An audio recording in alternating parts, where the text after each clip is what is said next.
Tonight on KVR News, a new law regarding vehicle registration stickers, what you need to know. And breaking ground on a new engineering building. You're watching KVR News, Austin's leader for live, local UT coverage. Broadcasting live from the Texas Student Television Studios at the University of Texas. You're watching KVR News at 9, Austin's leader for live, local UT coverage. Your news starts right now.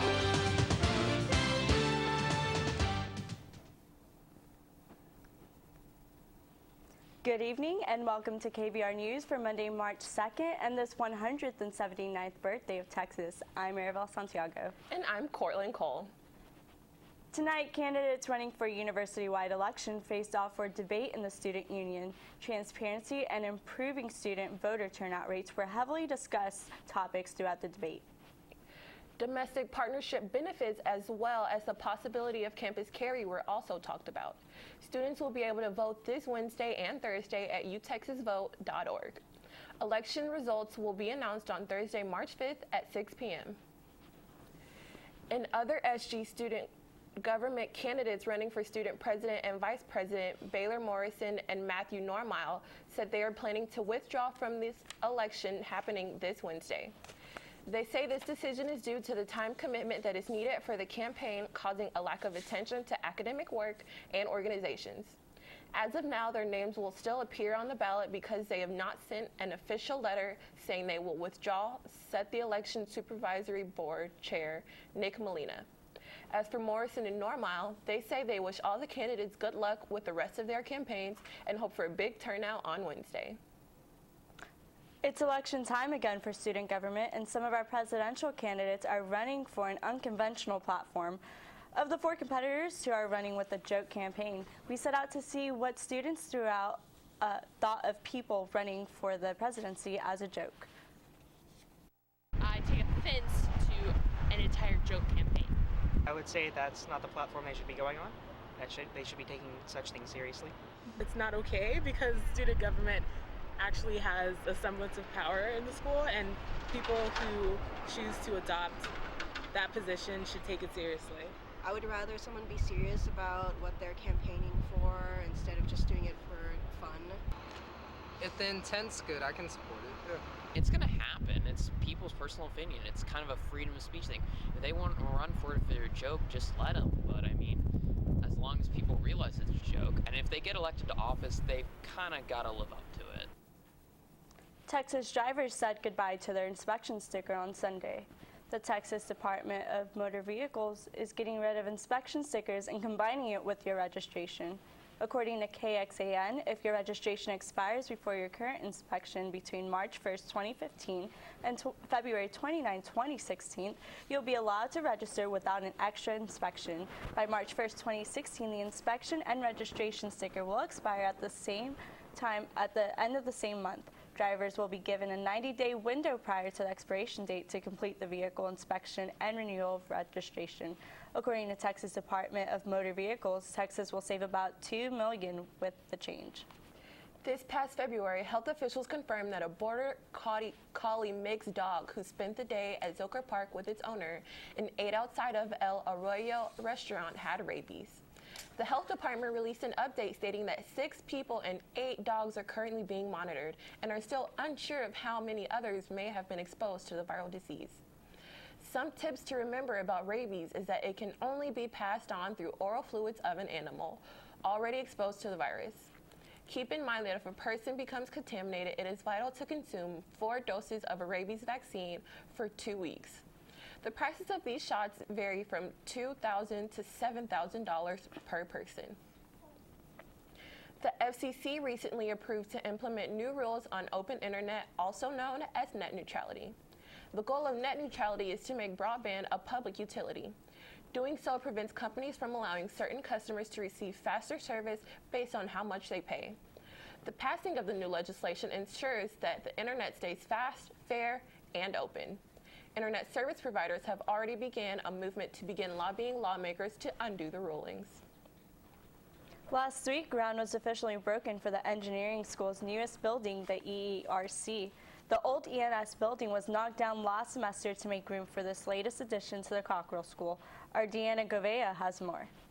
3, 2, 1, go! The official groundbreaking ceremony for the new Engineering Education and Research Center building took place Thursday. Engineering Dean Sharon Woods, Student Engineering Council President Anuj Kudva, President Bill Powers, and Chancellor William McRaven spoke at the event. Students of various programs and clubs in the engineering school showcased their works and showed their support for construction of the new EERC. The EERC building is going to allow synergies between the mechanical engineering department, the electrical engineering department, and many other departments. In fact, now we created the portfolio program in robotics, where the computer science department, EE, ME, aerospace, they are all involved. The fact that there will be flexible space for casual interactions among faculty and students is something that we find really exciting. Currently, the engineering school does not have enough lab space. Alumni outreach programs like the Friends of ALEC program are raising funds for the EERC to help change that. It's been 8 years in the making fundraising for it. FOA has helped with that all along the way, and we're really excited for all that it's going to provide the engineering students. It's going to enable us to be able to have more classes and accept more students into the engineering school. It's also going to have a lot of lab space, so it's going to be able to give the students that are already in the school a more hands-on experience starting at an earlier age in whatever field they're studying. The new building is estimated to be completed in the summer of 2017, just in time for the fall semester. Deanna Govea, KVR News.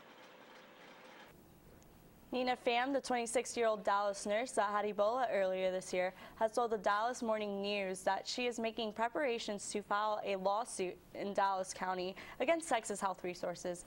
Pham contracted Ebola while being the primary nurse for Thomas Eric Duncan, the first person in the United States to be diagnosed with and die from the disease. Pham claims that the hospital where she had worked and its parent companies did not handle the situation with care and procedure. She claims that she was one of the last to find out her patient was diagnosed with Ebola, even though she was his primary nurse. In the lawsuit, Pham will ask for unspecified damages for the loss of future earnings, medical expenses, and for the physical and mental side effects left from the disease. State Farm insurance customers could be receiving a check in the mail from their insurance companies, but not for the usual reasons. State Farm is refunding over $352 million to customers for excessive premium charges. The refund process will be the end of a settlement between State Farm and the Texas Department of Insurance after they contacted the insurance company that their premium rates were unreasonable. The amount for each refund will vary depending on what percentage of the premiums were paid and for how many years the premium lasted. However, only those who are policyholders from September 7, 2003 to July 2008 will be eligible. Still to come, saying goodbye to new drag favorites and hello to corporate expansion. And how female engineers are breaking a common stereotype. You're watching KVR News.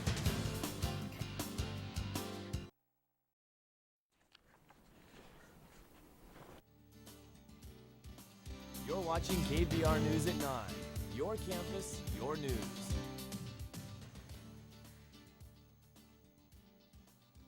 Major renovations are coming to the drag as Urban Outfitters expands across 5 neighboring stores.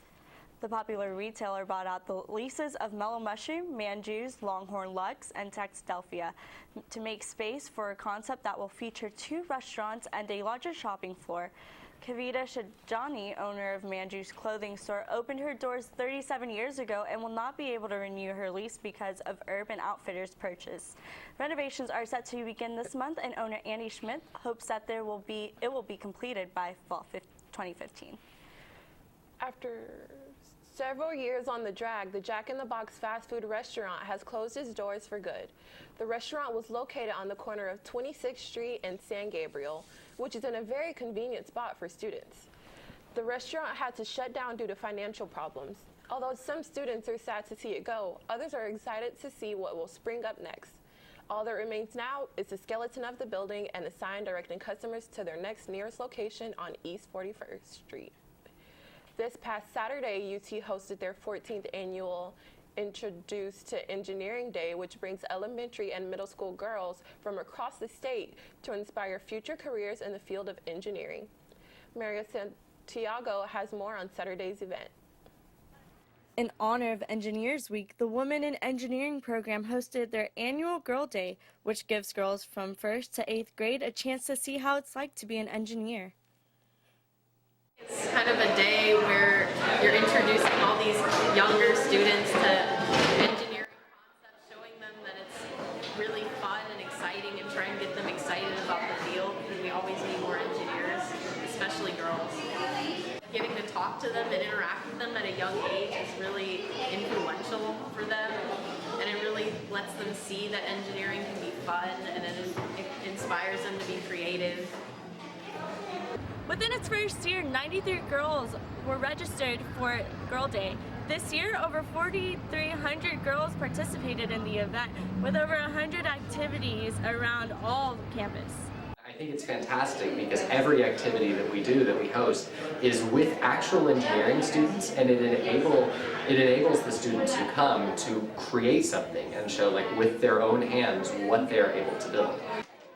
From building roller coasters to making handmade pinball machines, girls from all over the state engage in more than 100 different activities Girl Day has to offer. While some of the girls enjoy incorporating their math and science skills in these activities, others find where they will aspire to be in the engineering world one day. I've just kind of been into science and math for a long time. Always been interested in like software and engineering and stuff like that, and I think this is all really fun. Marievel Santiago, KVR News. Amplify Austin is an online platform that offers donors a marketplace of causes for giving. The 24-hour celebration will take place March 5th, starting at 6 p.m., ending March 6th.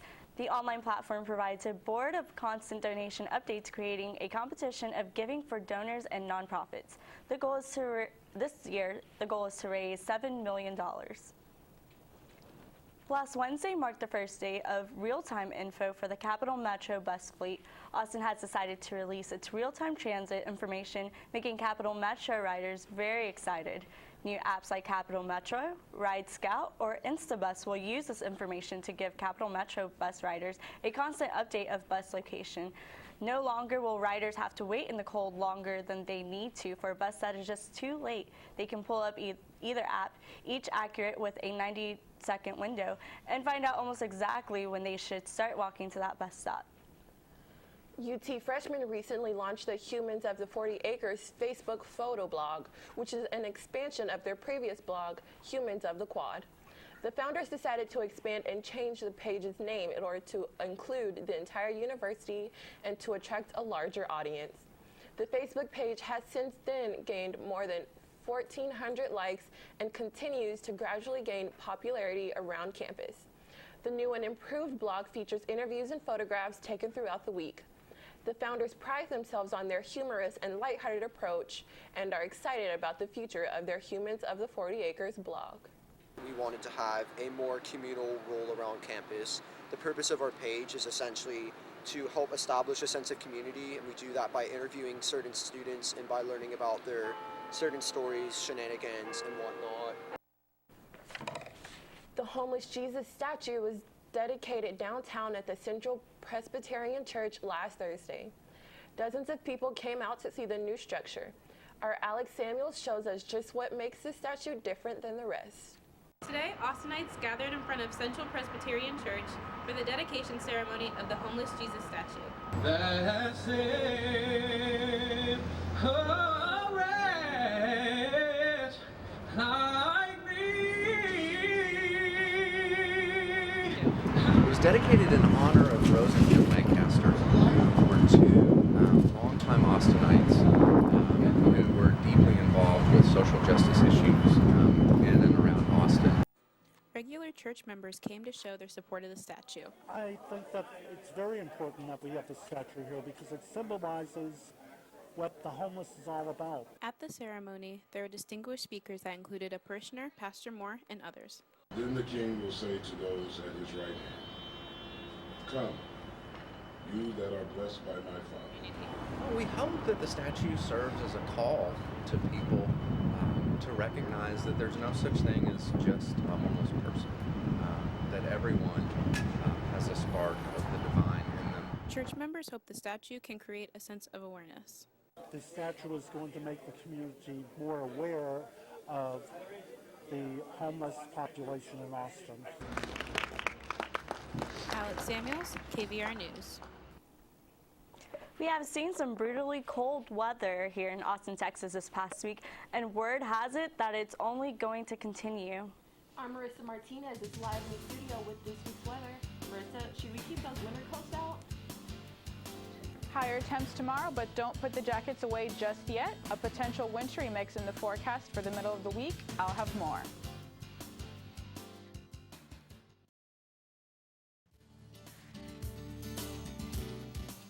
Have a news tip or story idea? Call the KVR News Tip Line, 475-8181.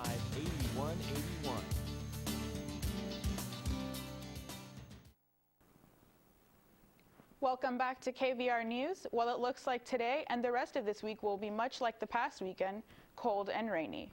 Tuesday will be a 40% chance of showers, most likely in the morning, and warming up a bit from the previous days with a high of 70 degrees. Wednesday is an 80% chance of thunderstorms, and the high will be in the 80% chance of thunderstorms with highs in the upper 60s and lows in the 30s. While these next 2 days will be a bit warmer, things are going to chill back down Thursday with partly sunny skies and lows in the upper 20s and highs in the low 40s. It will continue this way on Friday with highs in the upper 50s and lows in the mid 30s. Although there is a 0% chance of rain Thursday and Friday, so we can put down our umbrellas for a few days. Just remember to bring them back out in time for the weekend because it looks like it's going to be a wet one, with highs in the mid 50s on Saturdays and mid 60s on Sunday, and lows in the 30s and 40s. That's all for your weather forecast. Live in the Weather Center, Marisa Martinez, KVR News. College Press Box Rachel Wensloff will be in the studio to talk about Longhorn sports after the break. Stay tuned.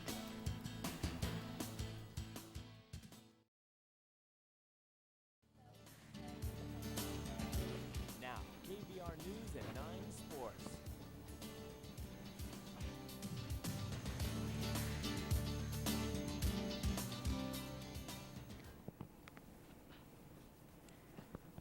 Welcome back to KVR News. I'm College Press Box's Rachel Wensloff. It was a cold one this weekend, but the Texas men and women's swimming and diving teams heated things up as the women took home their 13th Big 12 conference title, and the men kept the trophy in Austin for the 36th consecutive year. The number 6 women earned their first sweep over the of the championships, while the number 1 ranked men set a host of records. Sophomore Will Licken lowered his Big 12 and school records in the 200 breaststroke and clocked in below the 152 mark for the first time ever. All-American sophomore Jack Conger produced the 3rd 200 backstroke swim in UT history to clear the 140 mark, breaking his own meet record he set last year. Rounding out the weekend, Brett Ringgold became the first Texas freshman to win a Big 12 title in the 100 freestyle since Olympic silver medalist Jimmy Fegan did it in 2009. So, although the swimming and diving teams produced clean sweeps of the weekend, baseball wasn't as lucky. College Press Box's Jeremy Thomas has more on the story. The 9th-ranked baseball team stunned. A below 500 San Diego squad swept Texas in a doubleheader on Sunday. Longhorn skipper Augie Garrido believes the team played without what he called a fundamental aspect of the game. I think we played with a lack of discipline. Without discipline, Texas scored a combined 2 runs on 5 hits and struck out 16 times. Garrido says the players tried too hard to overcome an absence of production. When it was most obvious was some of our best hitters swung at every pitch outside the strike zone with a runner in scoring position. Sometimes that's just going to happen where you just get a little antsy. And yeah, everyone wants to get that big hit. You want to be that guy to, drive the runners in and just sink our way today. Despite all its struggles, Texas has already found ways to improve for their upcoming series against Stanford. First of all, you have to make them aware of it. Secondly, you have to put them in situations in practice and force them to practice at a level that is highly competitive. Humbles you when you come out and don't play so well, especially at home. Get back at it tomorrow, practice, get better at those fundamental things we weren't good at today, and going with a lot of confidence up in Palo Alto. Stanford posts a 6-6 record, but that's deceiving, already playing 3 top 30 ranked opponents. always big, they're always good, they're a physical team, their pitching staff. Last year I remember it was all freshmen, really experienced, and we're excited to play them. The 4-game series against the Cardinal is scheduled to start Thursday. Jeremy Thomas, College Press Box. All right, thanks, Rachel. Our Madeline Christensen is live in the studio with your entertainment news. Madeline, what's on deck? Well, controversy on Fashion Police. SNL takes a joke too far and saying goodbye to a Star Trek legend. All this more coming up next.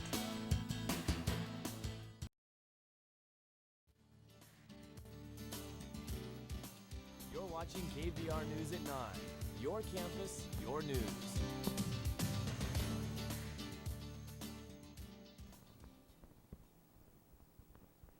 Welcome back to KVR News. A skit on Saturday Night Live parodied a car company by having a father set her daughter off to join ISIS.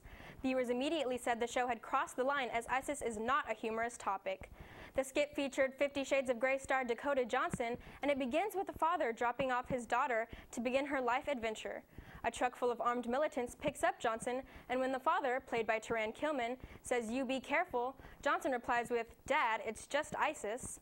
The father asks the militants to take care of her, and one of them replies, "Death to America." Actor Leonard Nimoy passed away Friday morning from pulmonary disease at the age of 83. Nimoy is best known for his role as Spock in the original Star Trek television series. In addition to portraying the Vulcan first officer on TV, Nimoy also dabbled in poetry, photography, and music. However, Star Trek lovers everywhere will always remember Nimoy as Mr. Spock of the Starship Enterprise. Nimoy will now forever live long and prosper in the hearts of many fans. And last week, E! News host Juliana Rancic criticized singer Zendaya's hair choice for the Oscars on E!'s show Fashion Police. Rancic called out Zendaya's dreadlocks, saying she thought they looked like they would smell like patchouli oil or weed. The singer wrote a well-written response that she posted on Instagram and Twitter, referencing to other famous African-American women who wear dreadlocks. In the wake of this, co-host Kelly Osbourne has decided to pursue other opportunities and has quit Fashion Police. Osbourne tweeted that she didn't make the comment and that she doesn't condone racism. Mother Sharon Osbourne has said she supports her daughter Kelly, also stating that she thinks the world needs to accept Juliana's sincere apology and forgive her. That's all for your entertainment news. Be sure to follow us at KVR ENT for more updates throughout the week. Back to you. Thanks, Madeline, and thanks for joining us tonight. I'm Marievel Santiago. And I'm Khortlyn Cole. For news and weather updates throughout the week, you can follow us on Twitter at KVR News. Stay tuned for College Press Box up next on Texas Student Television. Have a great night.